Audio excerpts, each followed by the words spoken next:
Ikhlas secara bahasa. Isim masdar dari akhlasa yukhlisu ikhlasan, yang artinya murni, tidak bercampur, bersih dan jernih. Bersihnya sesuatu yang sebelumnya sesuatu itu kotor. Ikhlas berarti bersihnya sesuatu yang sebelumnya terkotori. Jika dihubungkan dengan hati, bersihnya hati dari yang selain Allah yang diridainya. Imam Al-Ghazali, ikhlas adalah apa yang ada dalam tujuan amal murni untuk mendekatkan diri kepada Allah. Imam Al-Qushairi, ikhlas adalah penunggalan al-haq dalam mengarahkan semua orientasi ketaatan untuk mendekatkan diri hanya kepada Allah semata. Keutamaan akhlak.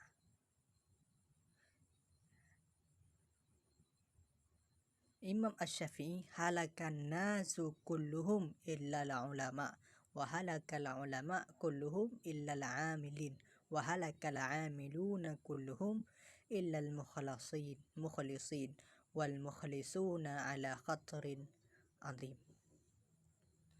Semua manusia binasa kecuali ulama. Semua ulama binasa kecuali orang yang beramal.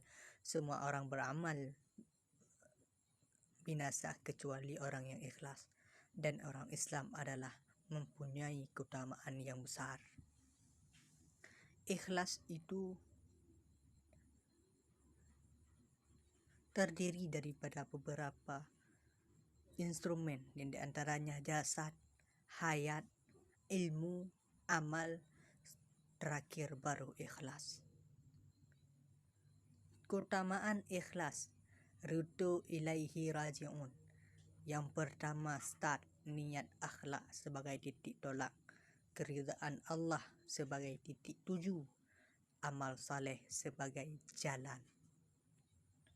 Komponen ikhlas terdiri dari 5. Di antaranya yang pertama zuhud, kedua wara', ketiga syukur, keempat sabar, dan kelima tawakal. Ilustrasi dari Syekh Abdul Hamid Al-Angkuri. Sebahagian ahli hikmah berpendapat bahwa orang yang beramal hendaknya meniru yang dilakukan oleh pengembala kambing. Karena jika si pengembala kambing melakukan salat di samping gembalaannya, salatnya tidak pernah ingin dipuji oleh kambing-kambingnya. Demikian pula orang yang beramal, hendaknya ia tidak pernah memperhatikan pandangan manusia terhadap amalnya. Sebaliknya, ia mampu beramal secara istiqamah, baik dikala ramai maupun sepi, beramal tanpa mengharapkan pujian manusia. Ilustrasi dari Abu Nu'aim dari Hilyatul Auliya. Keikhlasan Imam Syafi'i. Dari Rabi' bin Sulaiman, ia berkata, aku masuk menemui Asy-Syafi'i ketika ia sakit. Lantas ia menanyakan keadaan sahabat-sahabat kami. Lalu ia berkata, hai anakku, sungguh aku sangat ingin bahwasanya manusia semuanya mempelajari kitab-kitabku dan tidak dinisbatkan kepadaku sedikit pun darinya. Dari Harmalah ia berkata, aku mendengar Asy-Syafi'i berkata, aku ingin bahwasanya setiap ilmu yang kuajarkan kepada manusia, aku diberi pahala atasnya dan mereka tidak memujiku. Tingkatan ikhlas dari Syekh Asy-Syarqawi dalam Al-Minahul Qudsiyah alal Hikam Al-Ata'iyah.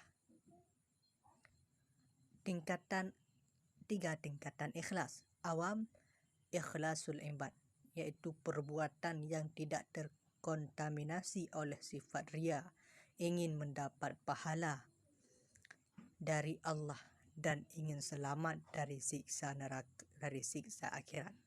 Kedua, khawas, ikhlasul muhibbin, perbuatan yang didasari keinginan mengagungkan Allah saja, seperti yang dilakukan oleh Rabi'ah. Yang ketiga, ikhlasul arifin, khawasul khawas, perbuatan yang didasari keinginan akan ridhanya Allah tanpa yang lain, dengan kesadaran bahwa yang menggerakkan dan mendiamkan mereka adalah Allah semata, karena semuanya kekuatan dan upaya hanya milik Allah. Rute perjalanan jiwa menuju ikhlas.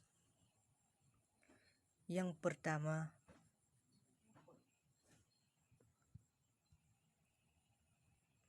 bersihnya diri dari dosa dan kemaksiatan. Yang kedua, bersihnya diri dari keterikatan duniawi. Yang ketiga, bersihnya diri dari ego.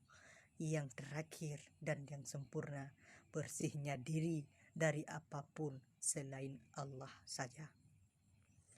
Ketersembunyian ikhlas. Ikhlas adalah rahasia antara Allah dan hambanya. Tidak ada malaikat yang mengetahui dan mencatatnya.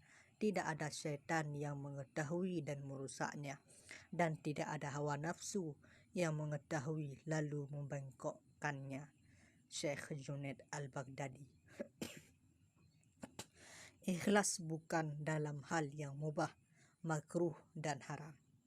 Perbuatan mubah yang tidak mendekatkan diri kepada Allah, juga perbuatan makruh dan haram, tidak mungkin dilakukan dengan ikhlas.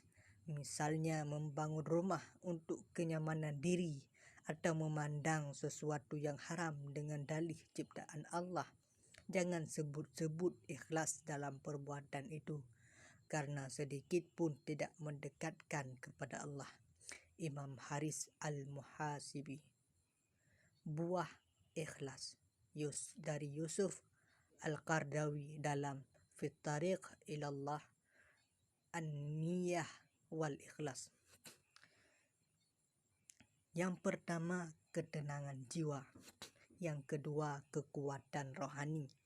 Yang ketiga, istiqamah. Yang keempat, mengubah yang mubah menjadi ibadah. Yang kelima, memperoleh pahala meski belum dimulai atau belum sempurna amal. Yang keenam, pertolongan dan perlindungan Allah.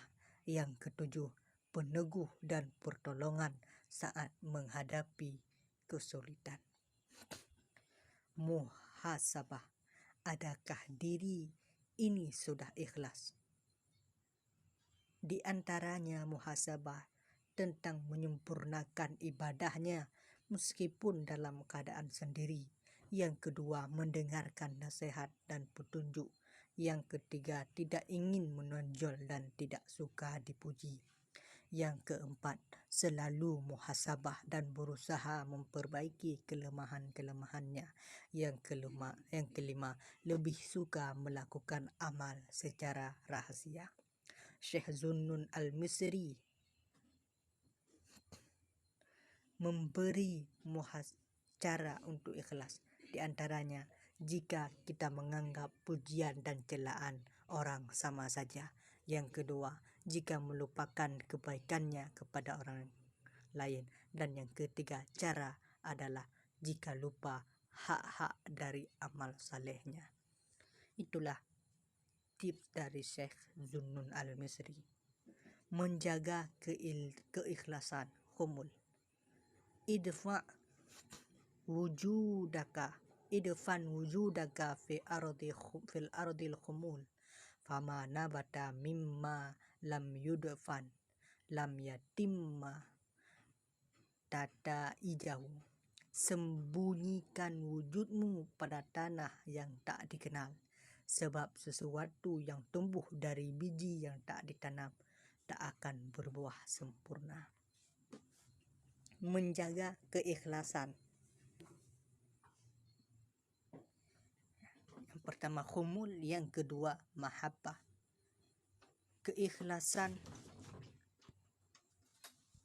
Dengan cinta kita dapat menjaga keikhlasan, karena keikhlasan adalah buah dari cinta. Cirinya adalah unconditional. Fokus orang yang ikhlas adalah yang dicintai. Orientasi dari ikhlas adalah ridha dari yang dicintai. Proses dari mahabbah menuju ikhlas. Yang pertama, al-muhib li nafsih, mencintai diri. Yang kedua, al-muhib al-muhsin alladhi ahsana ilaihi, mencintai orang yang berbuat baik kepadanya. Yang ketiga, al-muhib lil al-muhsin, yang yaitu mencintai kepada orang yang berbuat baik. Yang keempat, al-muhsin lil ihsan mahdah, yaitu cinta kepada yang baik-baik saja. Dan yang terakhir, al-muhib li ridha Allah, yaitu cinta kepada keridhaan Allah, karena dari situ semua kebaikan berasal. Pendukung dan penghalang ikhlas. Pendukung ikhlas di antaranya yang pertama ilmu, sahabat, mujahadah, an-nafs yang ketiga. Yang keempat isti'anatullah, pertolongan Allah. Yang kelima sadar akan kefanaan diri dan dunia. Di antara penghalang ikhlas adalah yang pertama riya, ujub, takabur, hasud, dan munafik. Riya, tanda belum ikhlas. Ali bin Abu Talib berkata, ada 4 tanda bagi orang yang riya dalam beramal. Yang pertama, malas jika sendirian, rajin jika banyak orang, semakin rajin jika mendapat pujian, semakin balas jika mendapat celaan. Mengapa kita riya? Syekh Izzuddin bin Abdussalam dalam Maqasid ar-ri'ayah lil huquqillah azza wa jalla lil al-muhasibi. Hawa nafsu menyadari bahwa semua manusia, entah orang baik, pemaksiat ataupun raja, pasti menghormati, memuji dan mendekati orang saleh dengan berbagai cara. Mereka rela mengorbankan harta dan jiwa demi mengabdi kepadanya. Menyadari hal ini, hawa nafsu menggerakkan seseorang berpura-pura menaati Allah agar dicintai, dihormati, dan didekati oleh orang-orang dengan berbagai cara. Dengan kata lain, supaya perkataannya didengar, perintahnya dipatuhi, kesalahannya dimaafkan, tidak dimusuhi, dan tidak disakiti.